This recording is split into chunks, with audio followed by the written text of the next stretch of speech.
You're tuned in to Porch Talk with Rev Pat, where raw, real talk rules. So sit back and relax with that delicious cup of coffee or tea or your favorite glass of wine as Rev Pat delivers real, transparent, and raw conversations about all things life. Let's get started. Welcome to Porch Talk. I'm your host, Rev Pat, and I am so very blessed to have you on the porch with me today. Today, we get to get in depth on a topic that we all need to discuss or be made aware of, or if you don't know someone that has struggled with depression, you just don't know it, because at least someone you know has dealt with or is struggling with depression. Today, I have with me Mr. Frank King. I've already fallen in love with him, and he's already agreed to do a second interview. But let me give you a little bit about him. He's a former writer for The Tonight Show. He's a comedian who speaks on suicide prevention, and he just told me to ask him, how does a comedian speak on and talk about depression? And he's a comedian. So I'm going to let him answer that question, but I want you first to grab your coffee, grab your tea, or your glass of wine, and let's get talking. Frank, I am so very honored to have you here. This is such a serious topic, and I want to lead off with this. This past summer, I discovered that I had was struggling with severe anxiety. Oh. Severe anxiety, yes, me, preacher, whatever, was dealing with anxiety and did not want to. It was a stunner for me. Let me tell you, it stunned me. Because to me, I don't know what the symptoms or signs were, but whatever it was at the first meeting, I was like, no, I'm not taking any meds. I'm not getting any meds. Second go round, my doctor was like, no, we got to do something. Accepting that was difficult for me, especially being a minister. And I'm going to tell you why. I felt very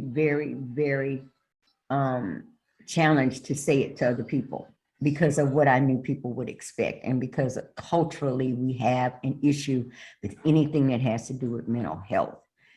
So I know that we're going to talk about depression, and I know that there's someone listening that has dealt with that. I want to ask you, and I watched your TED Talk, so I'm not going to lead you. I just want you to tell your story. But do you believe that you really dealt with depression all of your life, or was there a trigger? No, it's in my DNA. It's called generational depression and suicide. My grandmother died by suicide. My mother found her. My great aunt died by suicide. My mother and I found her. I was 4 years old. I screamed for days. And I've come close enough to dying by suicide April 2010, after we lost everything in a Chapter 7 bankruptcy, that I can tell you what the barrel of my gun tastes like. Spoiler alert, I did not pull the trigger. Y'all, he didn't. He's being funny because he's sitting here.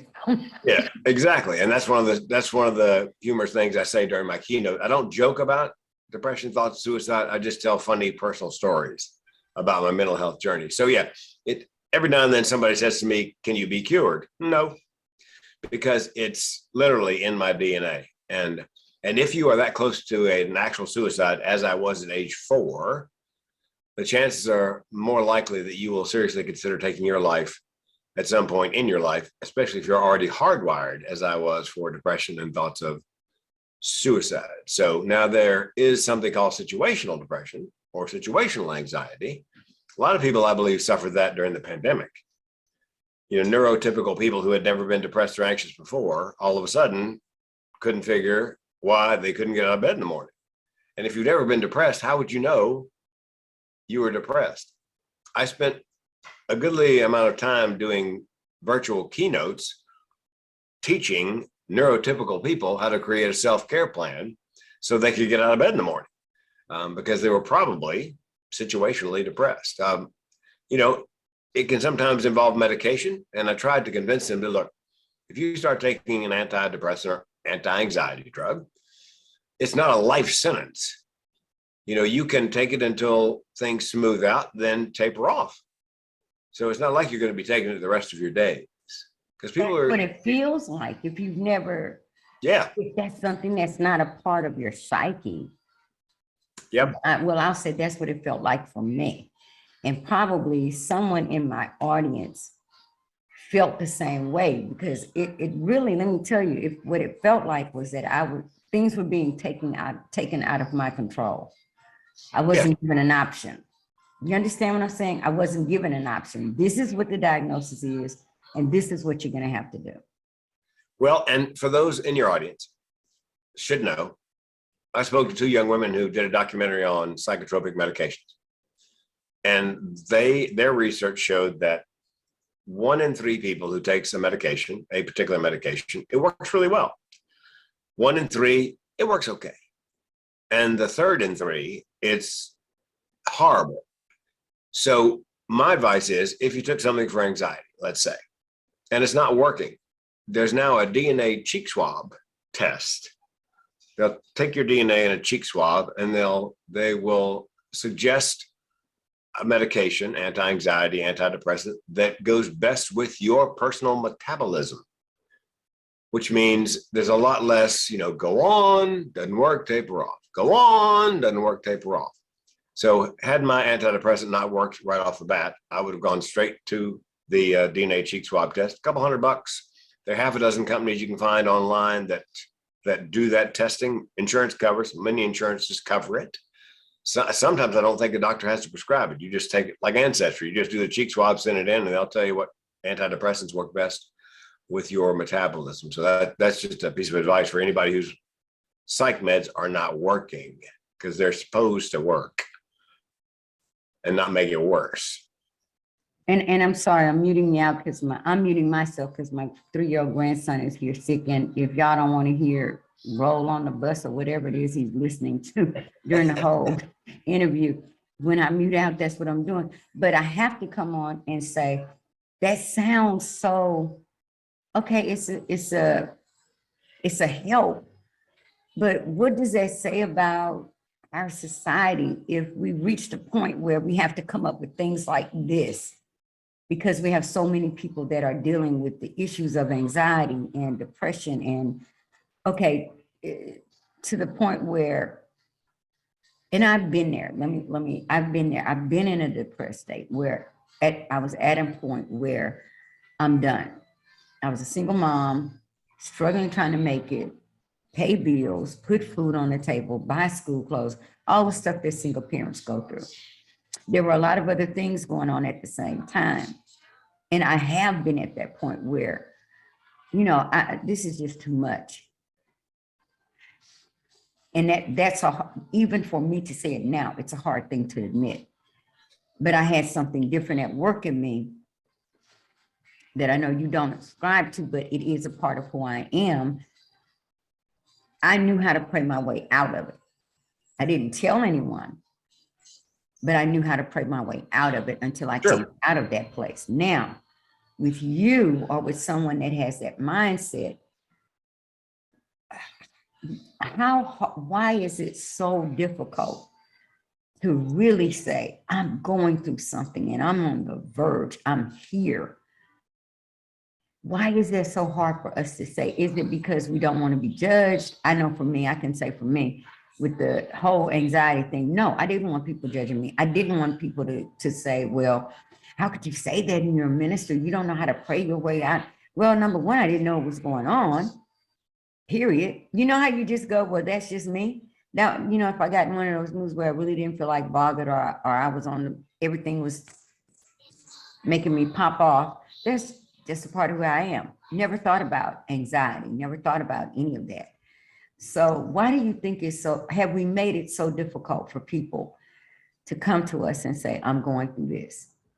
There's a stigma attached to mental illness. There's a separate stigma attached to thoughts of suicide. And there are some cultures where the stigma is more intense. You're black.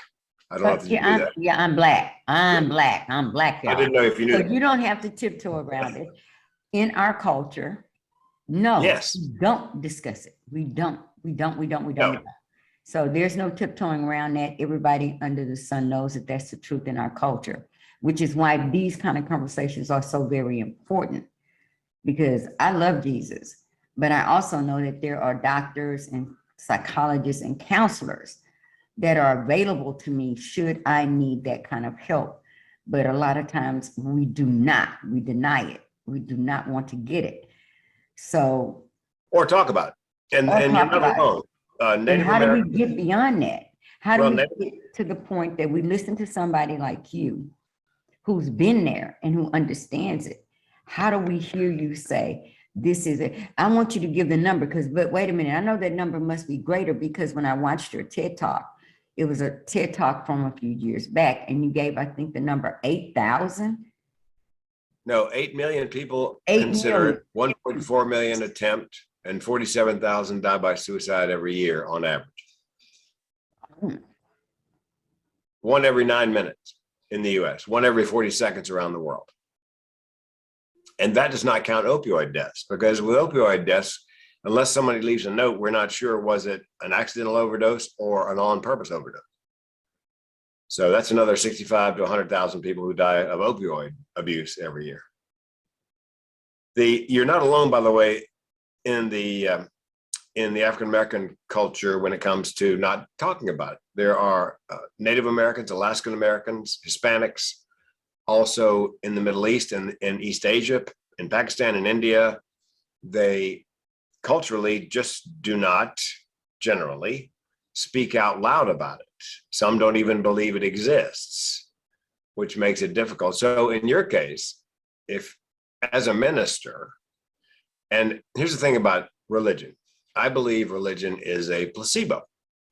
However, I believe it is a very powerful placebo. If you firmly believe that prayer will help you with your depression, then chances are it will help you with your depression.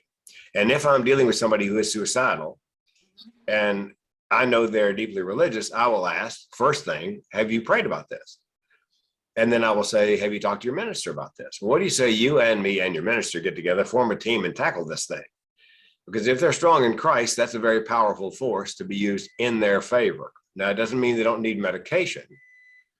I spoke to a gentleman at a college, young man he has what I have, which is called chronic suicidal ideation, meaning suicide's always on the menu as a solution for problems large. Break that down for people, because you say that in your TED Talk. Yeah, chronic. Suicide is always on the menu. The menu as an option, as a solution for problem. Beg pardon? To whatever challenge you're facing? Yes, large or small. It's just the way my brain is wired. My car broke down a couple of years ago. I probably said this in the TED Talk. And I had 3 thoughts unbidden: get it fixed, buy a new one, or I could just kill myself. That's chronic suicidal ideation. It's just a solution. And there are a lot of people out there who have that, but do not know they have it, don't know it has a name, just feel like some kind of freak. Every time I've spoken since 2014, there's been at least one person in the audience who has chronic suicidal ideation, and they don't know it. They feel like a freak and completely alone. Had a young woman come up at a college after my presentation. She said, "Frank, thank you for your keynote." I said, "You're welcome." She goes, "But it made me weep." "How did it make you weep?" She goes, "You know the story about the car, get it fixed, buy a new one, or just kill yourself?" I go, "Yeah." She goes, "I've been having those thoughts all my life. I didn't know it had a name. I thought I was just some kind of freak and completely alone. And when I heard you say that out loud, I realized for the first time in my life that I am not alone, and I wept." Just starting the conversation gives people permission to give voice to their feelings and experiences surrounding depression and thoughts of suicide. So if you gave a sermon where you said, I've struggled with depression and anxiety, and I prayed on it, and I was foursquare against medication in the beginning, figuring that maybe I could pray my way out of this. And I spoke to my doctor a second time, and he said, no, we need to do something in addition, I assume, to prayer. Because in a lot of religious communities, the young man I spoke to, his mother was a minister in a local church, very high up, a very powerful, large church, powerful minister, whole family very religious. And he came to her and said, "I'm depressed." And she gave him the number of another minister and a Bible as her idea as how he should be treated, how it should be treated. I think people don't come to you because if they came to you and said, Reverend Pat, I'm depressed. There are people, Reverend Pat, who would say you're just not strong enough in Christ. If you were stronger in Christ, you wouldn't be having this problem. No. I understand that. And that's the, that is what, if you know, let me put it like this. I know the pat answers that sometimes people receive from those that are clergy, ministers, whatever name you want to put to it. However, the reality is that those of us who know what we know that this walk that we walk, we are as apt to suffer all of the things that someone who does not believe will suffer. I also know that there has got to be a need for physicians, or else it would not be in the Bible, in the Word. So if someone came to me, it doesn't matter who I am in Christ, and they said, I am depressed, and this is what is going on with me, and I think I need help. No, I would never say go pray. I would offer to pray with them and for them, but I'm the one that would go and find somebody, some counselor, something, or some way to get them some help. That's why it is important to have this conversation, because when you say that, I know you're coming from a place where you have heard people that have had to face that. Oh, yes. And that's one of the reasons people don't come out. They're afraid that's what they're going to hear and be judged. At the same time, be fair to be fair. That is a myriad of issues that is connected to Christianity or whatever. It's the outliers, but that's why we're having this conversation, because it doesn't matter to me that whether you believe or you don't believe, it doesn't matter to me.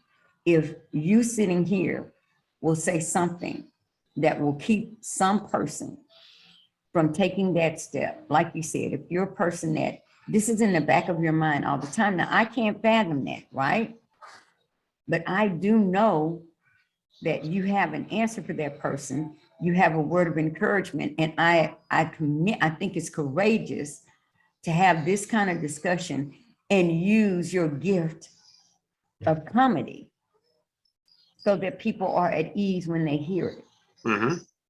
I was shocked by your TED. I'm not gonna lie. It shocked me. I was like, what the heck? And for a few moments, I was like, how could he laugh about that? How is that funny, or how? But I read the comments. I read the responses.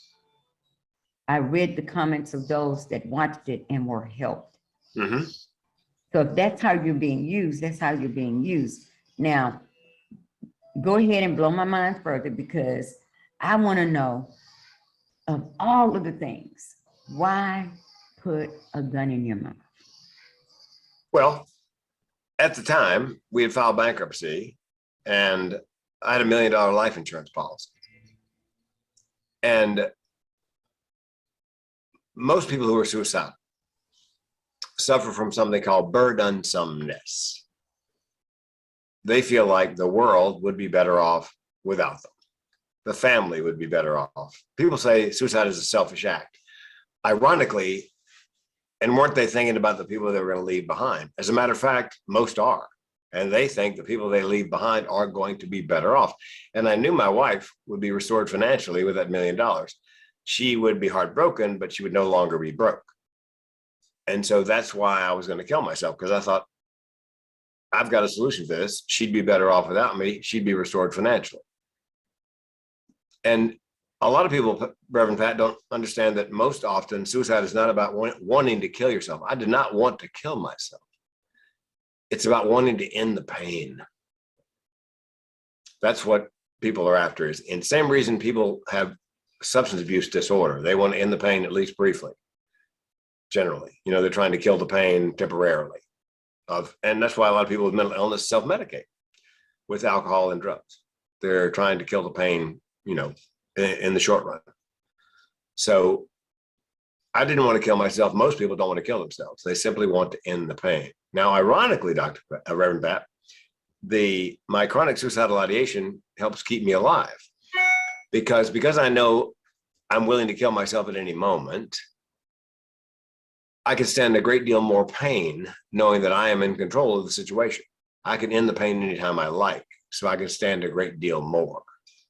That's one of the reasons I'm still alive. Another reason I'm still alive is that woman who came up at the college show. I had enlightened her that she was in fact not alone, that what she had was a thing, and a lot of people had it. So I feel sort of like George Bailey in It's a Wonderful Life.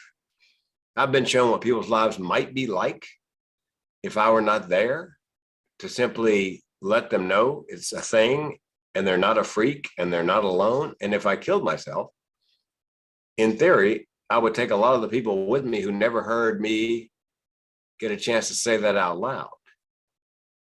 And a friend of mine said, you can't live with that. I said, no, you missed the point. I can't die with that. I can't abandon those people that I'll be speaking to in the future that I may be able to steer far enough off the path of suicide that they'll live a normal life. So let me go back. I want to go back to something that you said about why you're here. Mm-hmm. This is my thought.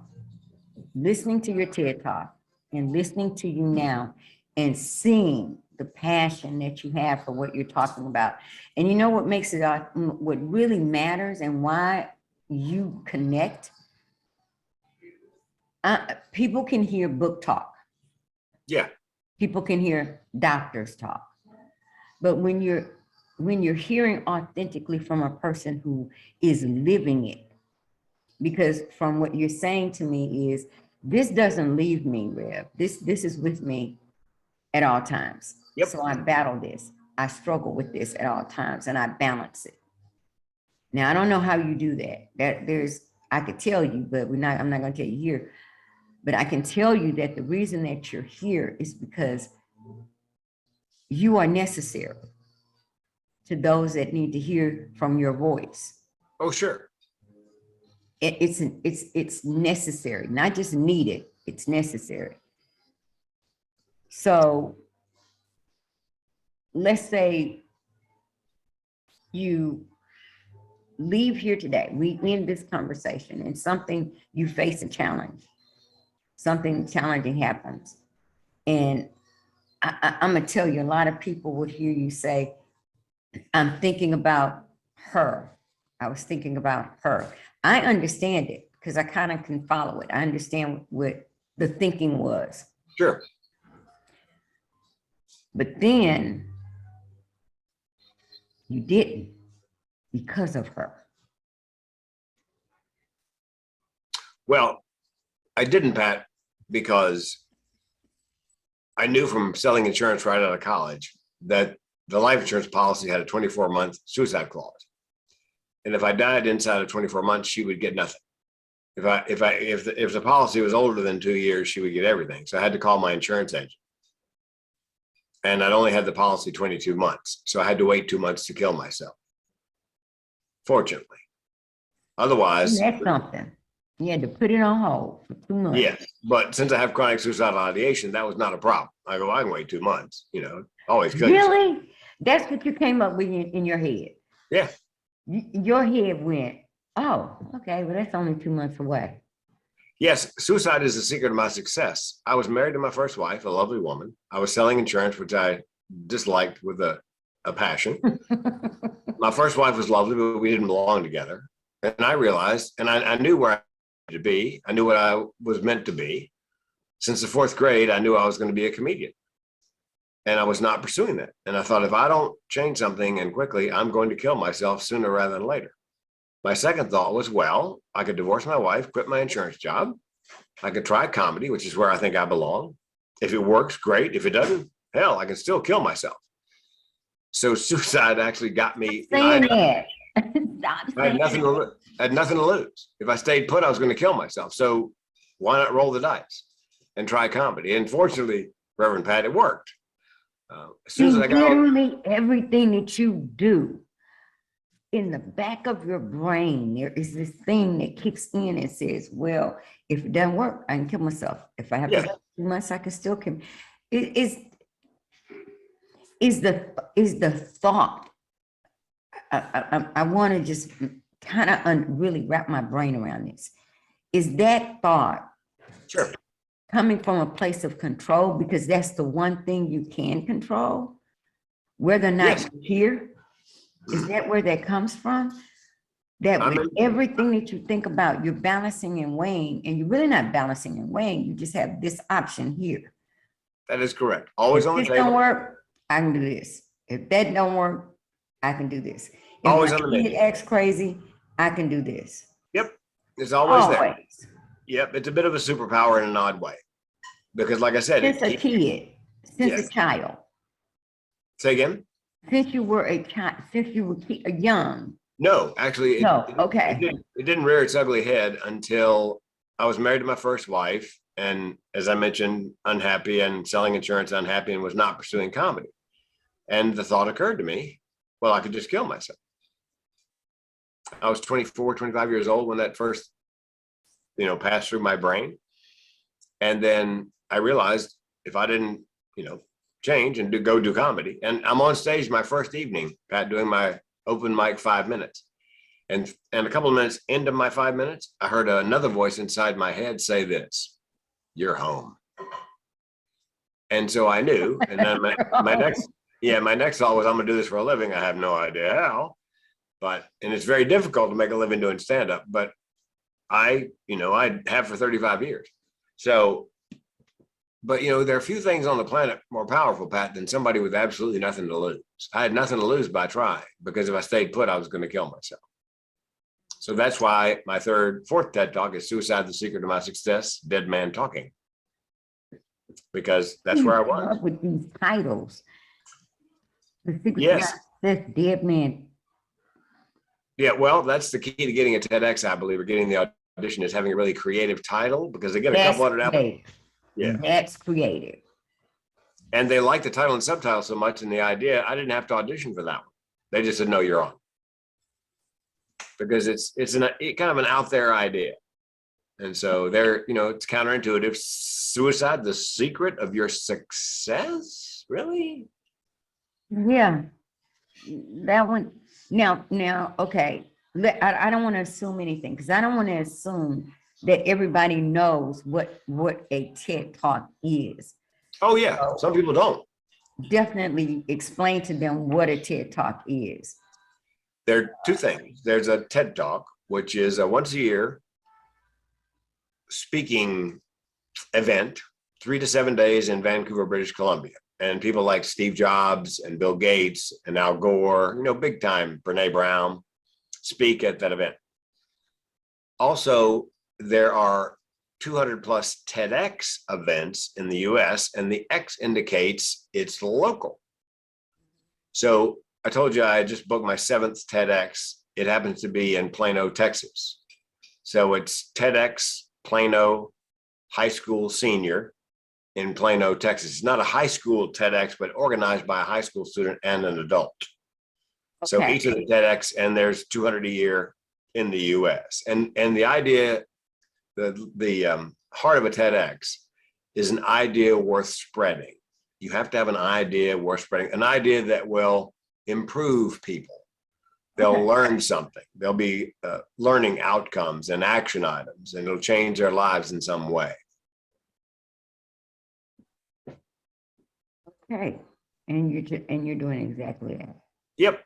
And I've done 6 on mental health already. This will be 7th on mental health, but each one's a different aspect. This one is smartphone, social media, and suicide, because of not sure it's a connection, not sure it's causation, could be correlation between smartphone ownership, social media, and anxiety, depression, and suicide. 60% of college students, in the last study I read, 60% of college students self-reported anxiety. 60%. It's doubled. Oh yeah, my granddaughter was just in the emergency room. Yep, it's doubled in the last 10 years because of anxiety. Anxiety. Full-time school and working in all of these other And things. social media, the competition, looking at everybody's highlight reel of their life. You're talking about younger people. Yeah. Or anybody, really anybody, because grown folk get caught up in doing what and how many and whatever, and getting all hyped up about why is it happening for them and it's not happening for me. Gen Z mostly. Young people born in 1997 or after.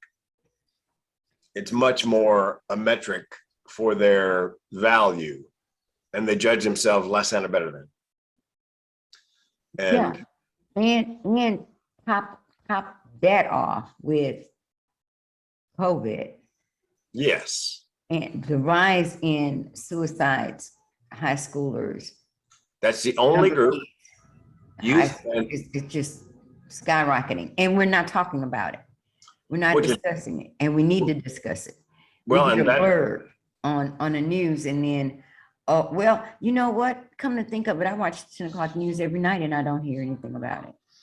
Well, you'd think, Pat, if one person in the U.S. is dying every 9 minutes, it would be a big story. Well, but again, people don't talk about it unless you start the conversation, which is my job. That's my tagline: start the conversation on suicide. And if you start the conversation, it seems like almost everyone has a story. When I speak, oftentimes I have to allow an extra half an hour after my keynote to take individual questions and hear individual stories, aside from just a general Q&A.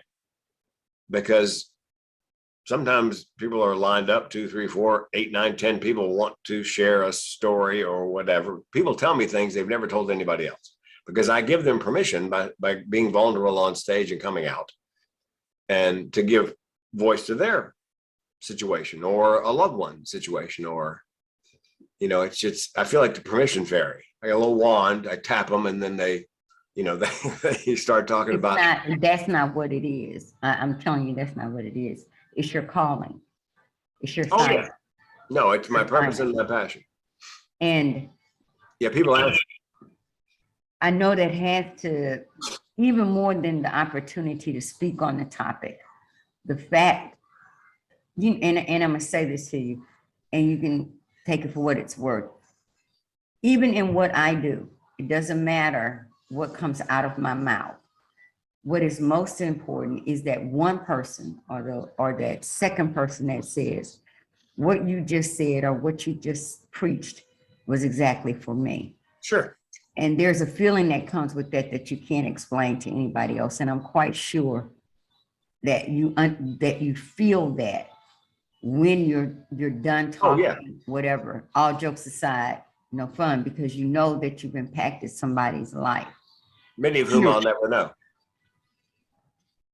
Many of whom I'll never. You won't, because I don't know if you go back and read, I know you go back probably and read your comments on YouTube. I just did this. I'm just scrolling up and I'm looking at these people's comments and my mouth is wide open. Reading comments by people that truly identified what you talked about. And that blew my mind. Because here I am, an outsider. I don't have those thoughts. I have had that thought, but I don't have those thoughts. And I'm listening to you and I'm like, wow, okay. Should I be laughing or should I be in tears? I don't know which one he's trying to get out of this. Yeah. Then I read the comments and I said, okay, this person had the reaction that I had afterwards when it really sunk in what you were talking about. And about your friend that you called. You talked about calling a friend or sending a friend what you had written. And he asked you, why didn't you do it? Do you remember that conversation? Am I getting? Oh, yeah. From Philadelphia, your friend from Philadelphia. Yeah, he said, hey, man, how come you didn't pull the trigger? Wow. He was joking, and we're good friends.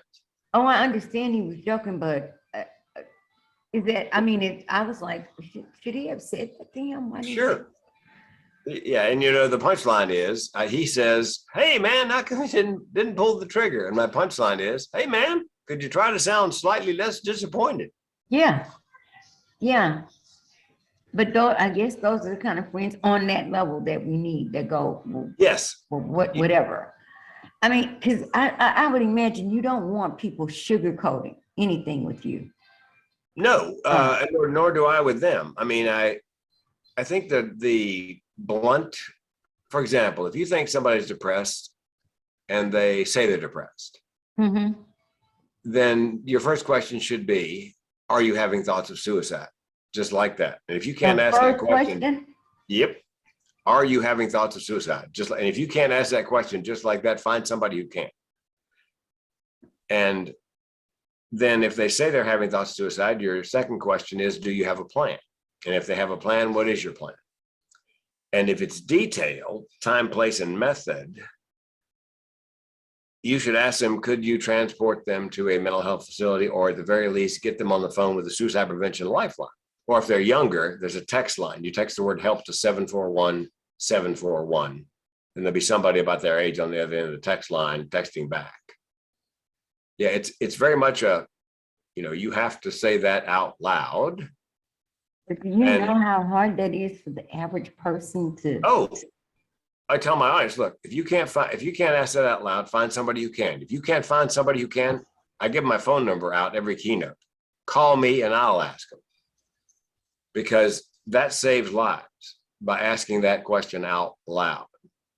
Now, if they say, I'm suicidal, I have a plan, but it's not really detailed.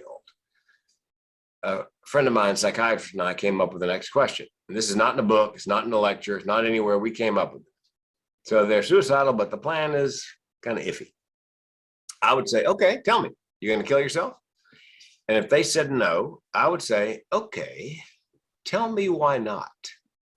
Make them give voice to whatever it is that's keeping them here, because something is, otherwise you wouldn't be having this conversation. And Pat, if you ask me, what's keeping you here? Well, I've given you a couple of reasons so far, but the biggest reason is this. My mom and dad got married in the 1940s, wanted to have a family.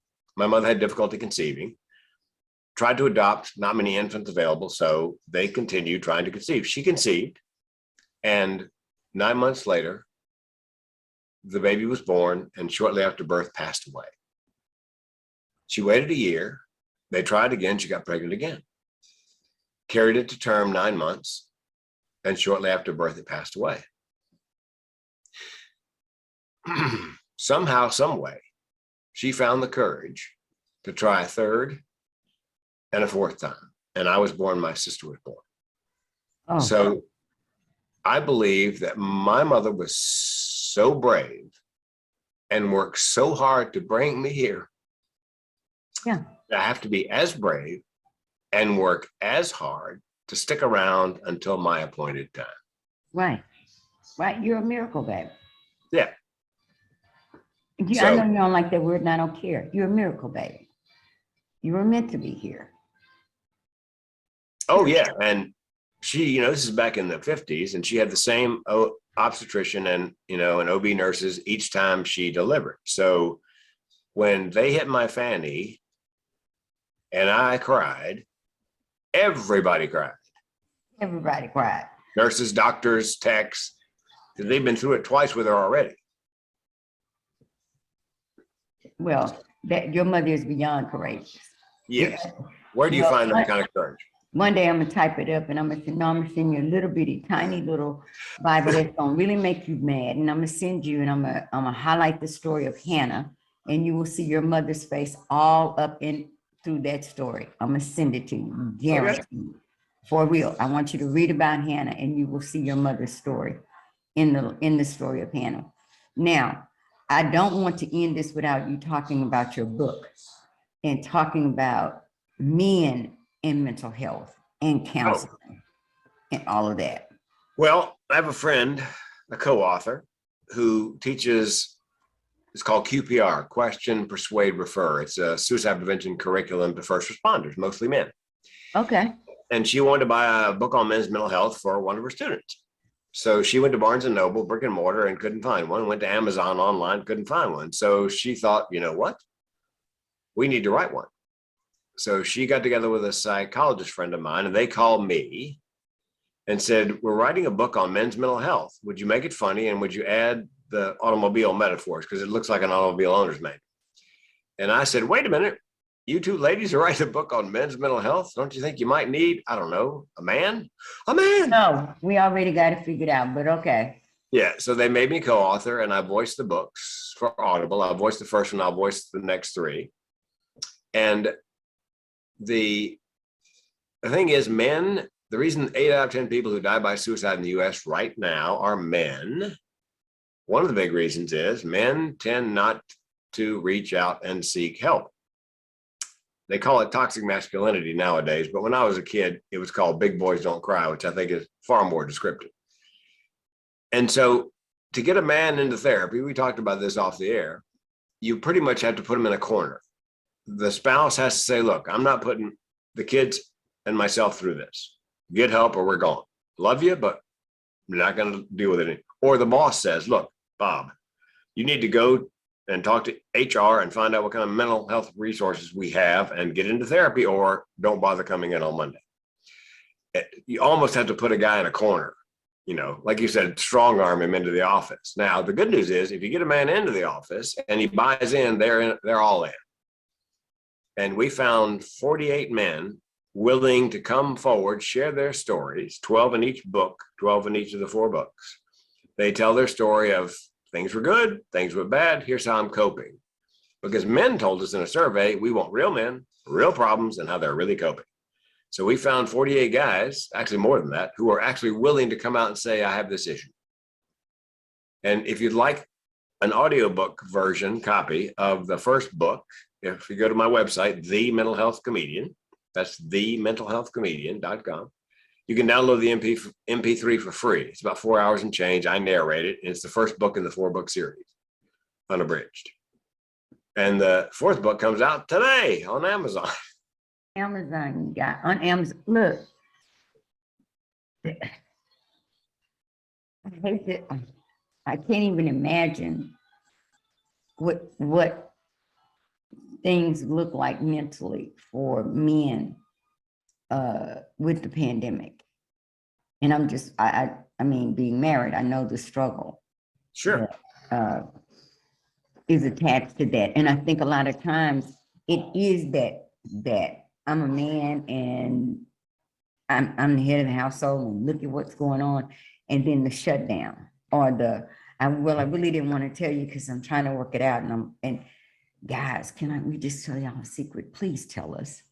Yeah, that's by the time you tell us, it's way too late. We can handle a little bit more, but I understand why, because my dad, super strong man, head of the household, went out, made a living, brought the check, laid it on the table. That's it. And that's just who he was. Yeah. So I understand that perception of it. And why haven't we moved away from that? And that thought just crossed my mind. That's how my brain works. I'll think of something and then it'll connect to something else in my little crazy head. But why haven't we moved from that? With all of the thing of evolution and of thinking and all of that we're going through, why haven't we moved away from the fact that even today, with what's going on, a man can be so overwhelmed with life that he just completely shut down. Well, Not know how to express it. Yeah. Does the question make sense? Because I can see my dad, because I'm 62, back in the day having that mentality. But you would think today it wouldn't be that bad, that you really have to hone in and say, okay, these men are not going to go look and get help. So here, let us address it this way. Well, and there are several things happening. In Australia, they came up with something called the shed movement. Shed in Australia is a garage. Mm-hmm. They found if you have 2 guys under the hood of a car, working on the car and not looking each other in the eye, they can talk about just about anything, including important things, including mental health. So that spread from Australia to Europe and now the US.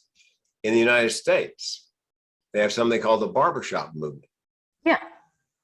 I was going to say, go to a barbershop. My goodness. Well, for African Americans for decades, a barbershop has been a place of safety and socializing. And again, if you're in the barber's chair and you're not looking in the mirror, then you're not looking the barber in the eye. And they're training barbers in what's called mental health first aid. So they can listen for the signs and symptoms and then, and have suggestions for the person who happens to be in the chair, because the person in the chair is often more forthcoming with a barber than they are with anybody else. So we're slowly but surely making progress in a way that men are comfortable getting the information. But why aren't we hearing about this stuff? Why does it take you sitting in this chair, joining me on this porch, and this is not a big platform or anything, but I don't care about that. I don't know. Because all I'm worried about is who gets to hear this. But why aren't we talking about these things? Why is all of the crazy, negative, I almost said something, junk that doesn't, it matters, but in the full scheme of things, when it comes to our society and our community and taking our homes back and our kids back and our marriages back, we aren't talking about the things that matter most. We get a little hour, whatever, and then nobody ever hears about it again. You're not going to talk about it again. And the only reason, and I hate to say this, and I say it all the time because it is absolute truth, the only time the spotlight gets hit on any major issue concerning our communities and our people, humans, each other, is if it happens to someone of notoriety. And that's sad. That's really sad. Or if there's a shooting at a workplace or a school.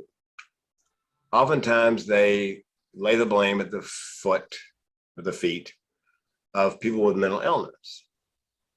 We need to improve mental illness treatment in this country, which is what politicians often say after following a shooting, mass shooting, which, by the way, we have one a day, every day in the US.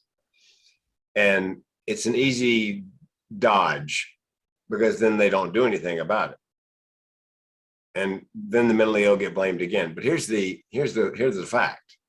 A mentally ill person is far more likely to kill one person than 4 or 5. And the one person they're more likely to kill is themselves. They're much less likely than the average upset, whatever, angry employee who's neurotypical to do it. Yeah. So, and there's a stigma involved. And then it just kills me because we go through all of that and then we go, oh, well, he was this, he was that, he was this. But are we missing the fact that something is broken in society? Yes. We pick and choose what we want to share and what we want to talk about, and what the things that are most important are things that will make a difference in the lives of the people around us. And I'm not talking about selfishly, just my household, but the people that we encounter. It blows my mind. It really does. Well, there's a stigma, and the way you break the stigma is break the silence. And the way to break the silence is you start the conversation. And that's what most of my clients, when I go in to speak, they go, look, we just brought you in here to start the conversation. Because oftentimes after I leave, they'll hear things from people they've worked with for a great deal of time that they had no idea that this person was depressed or this person had thoughts of suicide. And it's after I leave, after I speak, that they come up and they open up about these things. So it just takes somebody to, I like to say, somebody's got to be unafraid to lead the freak parade, as Big and Rich, the singing duo, said. It's my job to let my freak flag fly and rally my tribe and give them permission to talk about it. So before we go, let me ask you something, because it hit my brain while you're talking. What did your wife say the first time she heard you explain about the gun and the insurance, and what did she say to you? What was that conversation like? Well, nobody knew, Pat, that I was depressed and suicidal and had come close to killing myself until I got on stage at that first TEDx talk. And I came out as depressed and suicidal and told the story of coming so close to dying by suicide. So my wife still at that point did not know. And then the TED posted on YouTube, and she's about to hit play. And I said, look, don't hit play yet. There's about a half a dozen things I want to tell you about me that I don't want you to learn listening to the TED Talk. She had no idea. My family had no idea. My friends. Most mentally ill people are great actors. I have a Screen Actors Guild card. I'm a good actor. We act like everything's fine. You'd have to be. Are you serious? You found out after I did my TED. What? Oh my gosh. Yep. All I know is you're coming back, and we're gonna have some. No, he's laughing, but he already knows I'm not playing. When I say that, I'm not playing. Sure. Because I want to really talk about freely, because I'm being very respectful of my audience, and sure, you know, people. This is something that people really like. We know, don't really talk about or don't really want to delve into. But that's not what Porch Talk is about. Porch Talk is about having people sitting with me on the porch and discuss things that will help someone. So maybe you don't need it now, but you may meet somebody that does need it. And you can always get this and come back. But I really want to talk about the impact beyond after you didn't. Mm-hmm. After. Because, not just in general, because you're still going to do what you're going to do. I've already gotten that sense from you that you're going to do what you want to do anyway. But the impact that had on your relationship, because I'm going to be honest with you, as a woman, that would have had a huge impact. Sure. On my relationship with you, because that's a lot.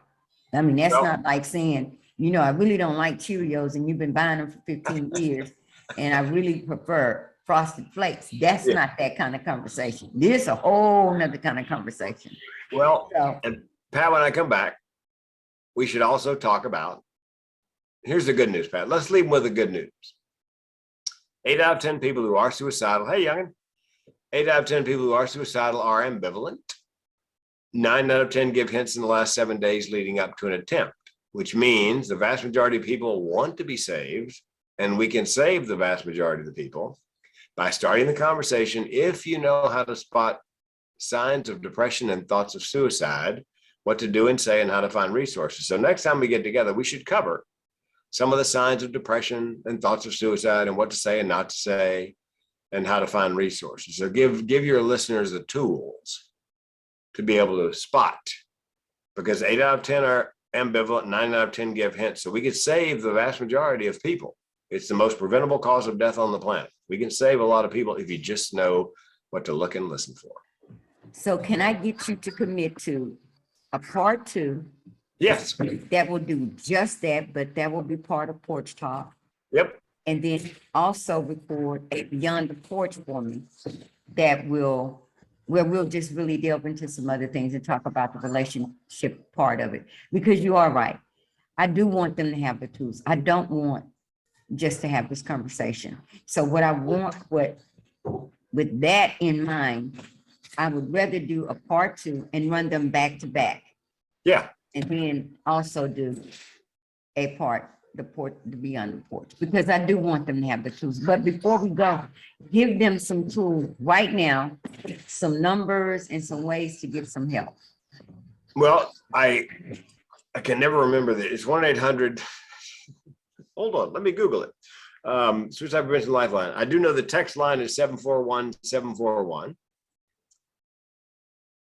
Let me give the, and by the way, if you're talking to somebody who is suicidal and they won't pick up the phone and call the hotline, you pick up the phone, you call the Suicide Prevention Lifeline, and the volunteer will do their best to talk the phone into the hand of the person who's in crisis.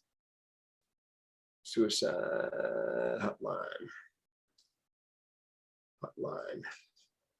Okay, it's 800-273-8255. 800-273-8255. And you're welcome to put my phone number, Pat, in the show notes, because I tell people, look, if you're suicidal, call the hotline. If you're just having a bad day, call a crazy person. Here's my number. And people call. or text on occasion. And I will do that. I'll get all of that information from you because you're not rid of me yet. I've got at least 2 more shows out of you, at least 2 more shows. But you're not rid of me, period, because now you just connected to me and that's just it, done, whatever, period. That's a given.